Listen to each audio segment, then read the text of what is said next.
আমেরিকার সাথে বাণিজ্য যুদ্ধে চীনের হার না মানা পদক্ষেপ গ্রহণ।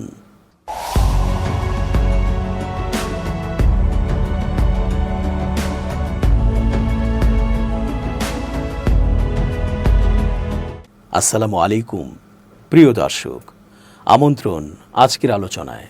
চেঞ্জ টিভির আন্তর্জাতিক চোখ অনুষ্ঠানে এস জে রতন স্বাগত জানাচ্ছি।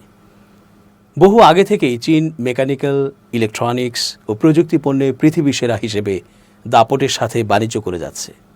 সেখানে আমেরিকার কোনো ঠাঁই নেই।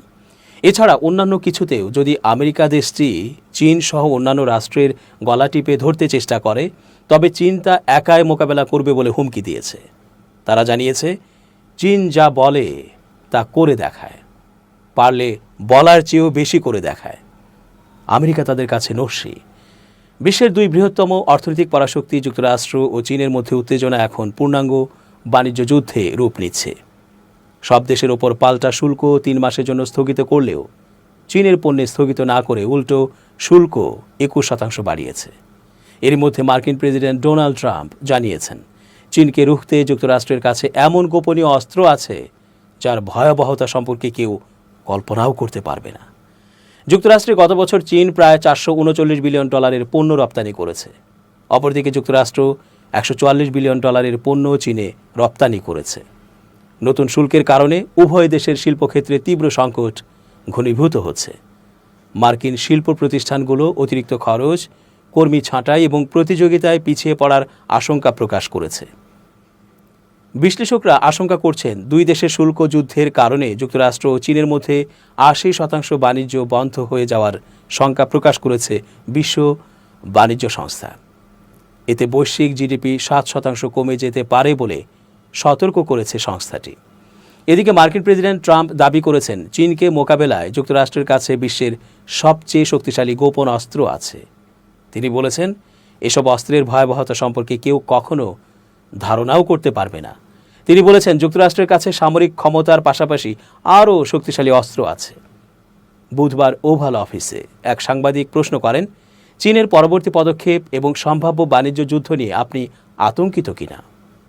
জবাবে ট্রাম্প বলেছেন, চীনের প্রেসিডেন্ট শি জিনপিং বিশ্বের অন্যতম একজন স্মার্ট লোক, তিনি এমন কাজ করবেন না। ট্রাম্প বলেছেন, যুক্তরাষ্ট্র খুবই শক্তিশালী দেশ। এই দেশটির এত ক্ষমতা ও অস্ত্র আছে যে বিশ্বের কেউ সেই সম্পর্কে ধারণাই করতে পারে না। এদিকে চীন ও ইউরোপের কাছেও অস্ত্র আছে, সেটি হচ্ছে যুক্তরাষ্ট্রে সয়া বীজ। এই বীজ যে কোনো আকারে পুরো বীজ, পশুখাদ্য বা তেল হিসেবে যুক্তরাষ্ট্রের কৃষি শিল্পের একটি মূল উপাদান। এটি আমেরিকার কৃষি আয়ের অন্যতম বড় উৎস এবং দেশের জিডিপির প্রায় 0.6% সমান।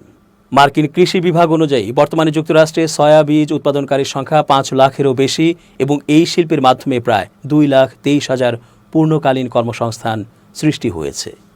এই শিল্পের মূল্য যুক্তরাষ্ট্রে প্রায় $124 বিলিয়ন, যা অনেক দেশের অর্থনীতির চেয়েও বেশি। প্রেসিডেন্ট ট্রাম্পের ধারাবাহিক শুল্ক আরোপের জবাবে চীন পাল্টা শুল্ক আরোপের মাধ্যমে কঠোর প্রতিক্রিয়া দেখিয়েছে। বেইজিং স্পষ্টভাবে জানিয়েছে, তারা এই শুল্ক যুদ্ধের বিরুদ্ধে শেষ পর্যন্ত লড়াই চালিয়ে যাবে। চীন অভিযোগ করেছে, ট্রাম্প প্রশাসনের পদক্ষেপ জোরপূর্বক ও অনৈতিক এবং তারা এই বিষয়ে বিশ্ব বাণিজ্য সংস্থা WTO এর কাছে আনুষ্ঠানিক অভিযোগ দায়ের করেছে। তীব্র বাক যুদ্ধের পাশাপাশি চীন এখন কৌশলগতভাবে অন্যান্য দেশের সঙ্গে জোট গঠনের উদ্যোগ নিচ্ছে, যাতে আমেরিকার ওপর আন্তর্জাতিক চাপ সৃষ্টি করে এই শুল্ক নীতি প্রত্যাহার করা যায়। চীনা কর্তৃপক্ষ জানিয়েছে, ইতোমধ্যেই ইউরোপীয় ইউনিয়ন ও মালয়েশিয়ার সঙ্গে তারা বাণিজ্য জোরদার করতে আলোচনায় বসেছে। তবে চীনের প্রধান বাণিজ্যিক অংশীদার অস্ট্রেলিয়া জানিয়েছে, তারা চীনের সঙ্গে একজোট হয়ে যুক্তরাষ্ট্রের বিরুদ্ধে অবস্থান নেওয়ার প্রস্তাব প্রত্যাখ্যান করেছে। এদিকে প্রেসিডেন্ট ট্রাম্পের 90 দিনের জন্য নতুন শুল্ক প্রয়োগ স্থগিত করার ঘোষণার পর পাল্টা ব্যবস্থা গ্রহণের পরিকল্পনা থেকে সরে এসেছে ইউরোপীয় ইউনিয়ন। ইউরোপীয় কমিশনের president Ursula von der Leyen এক বিবৃতিতে বলেছেন, প্রেসিডেন্ট ট্রাম্পের উচ্চ আমদানি শুল্কের কার্যকরের বিষয়ে 90 দিনের জন্য স্থগিত রাখার ঘোষণার পর ইউরোপীয় ইউনিয়ন যুক্তরাষ্ট্রকে আলোচনার সুযোগ দিতে চায়। হংকংয়ের র্যাম্বলার চ্যানেলের পাড় ঘেঁষে অবস্থিত বিশাল বন্দরের কন্টেইনার ওঠানো নামানো চলছিল প্রতিদিনের মতোই। কিন্তু এপ্রিলের 9 তারিখ দুপুর 12টা 1 মিনিটে যখন যুক্তরাষ্ট্রের নতুন পারস্পরিক শুল্ক কার্যকর হলো, তখন কোনো সাইরেন বাজল না, থামল না পণ্য পরিবহনও। অথচ সেই মুহূর্তেই বিশ্ব বাণিজ্যের এক নতুন যুগে প্রবেশ করল চীন ও যুক্তরাষ্ট্র। শুরু হলো বাণিজ্য যুদ্ধের নতুন পর্ব। ডোনাল্ড ট্রাম্পের সরকার চীনা পণ্যের ওপর শুল্ক আরোপ করে একের পর এক ধাক্কা দিয়ে চলেছে। চীনও পাল্টা জবাব দিচ্ছে। শুল্কের এই লড়াই 34% থেকে বেড়ে 125% পর্যন্ত গিয়ে ঠেকেছে। চীনের বিরুদ্ধে অতিরিক্ত 20% শুল্ক যুক্ত করা হয়েছে ফেন্টানাইল উৎপাদনের অভিযোগে। চীন এই শুল্ককে অর্থনৈতিক দাদাগিরি হিসেবে দেখছে এবং পাল্টা ব্যবস্থা নিচ্ছে। মার্কিন কোম্পানি ক্যালভিন ক্লেইনের মালিক পিভিএইচ সহ কিছু মার্কিন কোম্পানিকে অবিশ্বস্ত প্রতিষ্ঠান এর তালিকায় ফেলে কড়াকড়ি আরোপ করেছে বেইজিং। যুক্তরাষ্ট্রের ড্রোন নির্মাতাদের সরবরাহ বন্ধ করেছে এবং মার্কিন কৃষি পণ্যের ওপর নিষেধাজ্ঞার হুমকি দিয়েছে তারা। চীন যুক্তরাষ্ট্রের সেবা খাতেও পাল্টা শুল্ক আরোপের ইঙ্গিত দিয়েছে। চীনের বাণিজ্য মন্ত্রণালয়ের একটি প্রতিবেদনে উল্লেখ করা হয়েছে, সেবা বাণিজ্যে যুক্তরাষ্ট্রের উদ্বৃত্ত থাকলেও সেটির মাত্রা তুলনামূলকভাবে কম। তাই যুক্তরাষ্ট্রের মতো করে চীনও 28% শুল্ক বসাতে পারে। যুক্তরাষ্ট্র চড়া শুল্ক আরোপ করা বেশিরভাগ দেশকে, যেমন ভারত, জাপান, দক্ষিণ কোরিয়া, এই সমস্ত দেশকে 90 দিনের সময় দিয়েছে আলোচনার সুযোগ হিসেবে, কিন্তু চীনের ক্ষেত্রে এমন ছাড় নেই। বিশ্লেষকরা বলছেন, ট্রাম্পের এই শুল্ক নীতি যুক্তরাষ্ট্রকেও ক্ষতির মুখে ফেলতে পারে। উচ্চ মূল্যের কারণে ভোক্তাদের ক্রয় ক্ষমতা কমবে, যা মুদ্রাস্ফীতির ঝুঁকি বাড়াতে পারে। জেপি মর্গান পূর্বাভাস দিয়েছে, যুক্তরাষ্ট্রের অর্থনীতি মন্দায় পড়ার 60% আশঙ্কা রয়েছে। তবে সাম্প্রতিক শুল্ক বিলম্বের কারণে এই শঙ্কা কিছুটা কমেছে। চীনের অর্থনীতিও চাপে রয়েছে। দেশটি দীর্ঘমেয়াদী সম্পত্তি খাতের মন্দা ও মূল্য হ্রাসে ভুগছে। 125% শুল্কের প্রভাবে চীনের জিডিপি এবছর প্রায় 2.2% কমে যেতে পারে বলে পূর্বাভাস দিয়েছে গোল্ডম্যান স্যাশ। চীনা রপ্তানিকারকরা এখন বিকল্প পথ খুঁজছেন। তারা নিজেদের পণ্য প্রতিবেশী দেশগুলোতে পাঠিয়ে সেগুলোকে ফিনিশড গুডসে রূপান্তর করে যুক্তরাষ্ট্রে রপ্তানির চেষ্টা করছেন। তবে এই কৌশলও যুক্তরাষ্ট্রের নজর এড়িয়ে যাচ্ছে না। ট্রাম্প প্রশাসনের বাণিজ্য উপদেষ্টা ভিয়েতনামকে চীনের উপনিবেশ বলেও মন্তব্য করেছেন। বিশ্বের বাণিজ্যিক কাঠামো যে চরম অনিশ্চয়তায় পড়েছে তা স্পষ্ট। দ্বিতীয় বিশ্বযুদ্ধ পরবর্তী বৈশ্বিক মুক্ত বাণিজ্য ব্যবস্থার ভিত্তি প্রায় ভেঙে পড়েছে। প্রশ্ন থেকে যায়, এই যুদ্ধে কে আগে পিছু হটবে? চীন কি এককভাবে যুক্তরাষ্ট্রের সঙ্গে এই বাণিজ্য সংঘাতে টিকে থাকতে পারবে? আপাত দৃষ্টিতে উত্তর, হয়তো পারবে। তার জন্য বেইজিংকে বড় অর্থনৈতিক ও কূটনৈতিক মূল্য দিতে হবে। তাহলে উপায়? বর্তমান সংকট এড়াতে চীন হয়তো একা লড়ার চেয়ে বিকল্প জোট গঠন, সরবরাহ শৃঙ্খল পুনর্গঠন এবং ভবিষ্যৎ প্রস্তুত বাণিজ্য কৌশল গ্রহণেই আগ্রহী হবে। মার্কিন প্রেসিডেন্ট ডোনাল্ড ট্রাম্প 9 এপ্রিল থেকে চীনা পণ্য আমদানির ওপর 100%-এরও বেশি শুল্ক আরোপের ঘোষণা দিয়েছেন। এর জবাবে সব ধরনের মার্কিন পণ্যে 84% শুল্ক আরোপের ঘোষণা দিয়েছে চীনের অর্থ মন্ত্রণালয়। এখন প্রশ্ন হলো, দুই দেশের মধ্যে ক্রমবর্ধমান এই বাণিজ্য সংঘাত বিশ্ব অর্থনীতির জন্য কী অর্থ বহন করে? এই দুই অর্থনৈতিক শক্তির মধ্যে গত বছর সব মিলিয়ে প্রায় $585 বিলিয়ন, অর্থাৎ 58,500 কোটি ডলার মূল্যের পণ্য বাণিজ্য হয়েছে।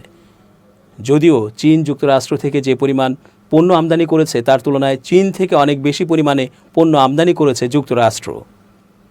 হিসাব অনুযায়ী গত বছর চীন থেকে যুক্তরাষ্ট্রে আমদানি হয়েছে $440 বিলিয়ন বা 44,000 কোটি ডলার মূল্যের বাণিজ্য পণ্য, আর মার্কিন যুক্তরাষ্ট্র থেকে চীন আমদানি করেছে $145 বিলিয়ন বা 14,500 কোটি ডলার মূল্যের পণ্য। এর ফলে 2024 সালে চীনের সঙ্গে যুক্তরাষ্ট্রের বাণিজ্য ঘাটতির পরিমাণ দাঁড়িয়েছিল $295 বিলিয়ন, অর্থাৎ 29,500 কোটি ডলার। এই ঘাটতি বেশ উল্লেখযোগ্য এবং এর পরিমাণ কিন্তু মার্কিন অর্থনীতির প্রায় 1% সমান। তবে প্রেসিডেন্ট ট্রাম্প চলতি সপ্তাহে এই বাণিজ্য ঘাটতির পরিমাণ $1 ট্রিলিয়ন বা 1 লক্ষ কোটি ডলার বলে বারবার দাবি করলেও বাণিজ্য ঘাটতির পরিমাণ কিন্তু তার চাইতে কমই। প্রেসিডেন্ট হিসেবে প্রথম মেয়াদেই চীনের ওপর বড় ধরনের শুল্ক আরোপ করেছিলেন ডোনাল্ড ট্রাম্প। পরে ট্রাম্পের উত্তরসূরি তথা সাবেক মার্কিন প্রেসিডেন্ট জো বাইডেনের সময়কালেও এটি বহাল থাকে। এই সমস্ত ট্রেড ব্যারিয়ার অর্থাৎ বাণিজ্য বাধা চীন থেকে মার্কিন যুক্তরাষ্ট্রে মোট আমদানির পরিমাণ কমিয়ে আনতে সাহায্য করেছে। চীন থেকে যুক্তরাষ্ট্রে 2016 সালে মোট আমদানির পরিমাণ 21%, কিন্তু 2024 সালে তা কমে 13% নেমে এসেছে। তাই গত এক দশকে বাণিজ্যের দিক থেকে চীনের উপর যুক্তরাষ্ট্রের নির্ভরতা কিছুটা কমেছে। তবে বিশেষজ্ঞদের মতে যুক্তরাষ্ট্রে বেশ কিছু চীনা পণ্য রপ্তানি পুনঃপ্রবাহিত হয়েছে দক্ষিণ পূর্ব এশিয়ার দেশগুলোর মাধ্যমে। উদাহরণস্বরূপ সৌর প্যানেল। ট্রাম্প প্রশাসন 2018 সালে চীন থেকে আমদানি করা সৌর প্যানেলের ওপর 30% শুল্ক আরোপ করেছিল, কিন্তু তাতে লাভ হয়নি। চীনা সৌর প্যানেল প্রস্তুতকারকরা তাদের অ্যাসেম্বলি অপারেশনস স্থানান্তরিত করে দেয় মালয়েশিয়া, থাইল্যান্ড, কম্বোডিয়া এবং ভিয়েতনামের মতো বিভিন্ন দেশে এবং তারপর চূড়ান্ত পণ্য ওই সমস্ত দেশ থেকে যুক্তরাষ্ট্রে পাঠানো শুরু করে।